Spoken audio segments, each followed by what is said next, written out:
মেয়েকে বিয়ে দেওয়ার আগে ভেবে নেবেন তাদের সংসারে শাশুড়ি আর ননদের কতটা প্রাধান্য। অনেক মেয়ের জীবন সর্বনাশ করে দিয়েছে শাশুড়ি ও ননদ।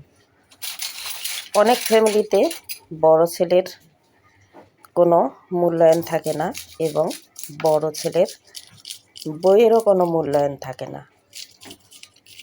শুধু শাশুড়ি ও ননদের কারণে। প্রত্যেকটা পরিবারে একটা কুটনামি ননদ থাকে। আমি দেখে আসতেছি সেম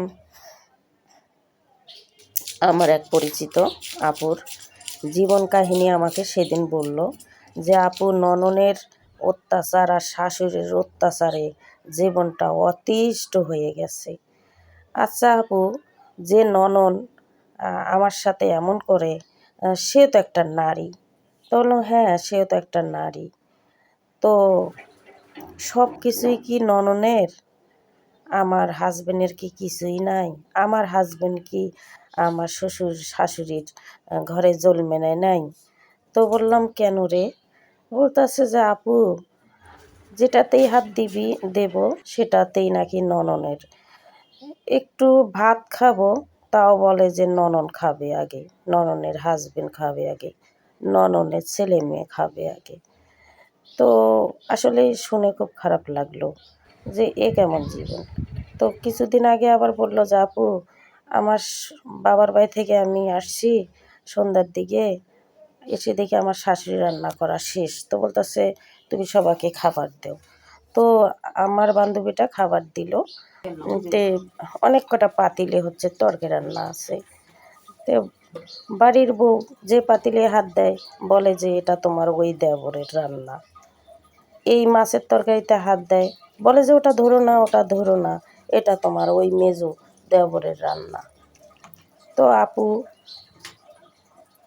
আমাদের জন্য কি রান্না করেছে? আমাদের জন্য রান্না করছে ডাঁটা দিয়ে, বেগুন দিয়ে, কিছু মাছ দিয়ে লাবড়া। তো এগুলো নাকি আমাদের।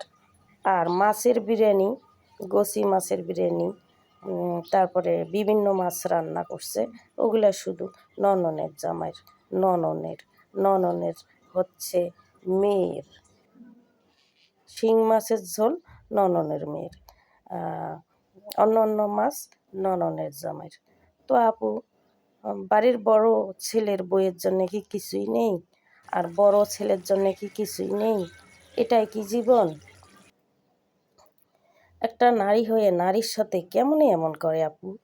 আসলে ওই আপুটা আমাকে সব কষ্টের কথা মাঝে মাঝে বলে। আসলে ওর কষ্ট শুনে আমারও কষ্ট লাগে। আসলে তো আমরা তো নারী, আমরা কি করে পারি একটা নারীর জীবন এভাবে জ্বালাতে পোড়াতে? আমাদের পরিবারে তো আমাদের ভাই বোনেরা আছে, কই আমরা তো এমন করি না। তো আপুটার অনেক কষ্ট, কারো কাছেই বলতে পারে না। আসলে আমিও কথাগুলো বলতে পারছি না, আমারই নিজের কষ্ট হচ্ছে যে একটা নারী হয়ে নারীর সাথে এমন কিভাবে করে। শাশুড়ি কি মায়া হয় না, ননদের কি মায়া হয় না, যে আমার ভাই বউ আমার এই তো আপন, আমি কেন এমন করব? কেন রে ভাই, কেন? দুনিয়া কয়দিনকার জন্য? আজ আছি কাল নেই, এই দুনিয়া নিঃশ্বাস বন্ধ হলেই সব শেষ। তো যতদিন বাঁচে থাকি সবাইকেই নিয়ে সুখে শান্তিতে যেন বাঁচি থাকি, আমার কাছে এটা মনে হয়।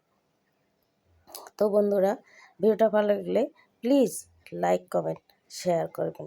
আমি জানি অনেকের পরিবারে এরকম একটা ননদ আর এরকম একটা শাশুড়ি আছে।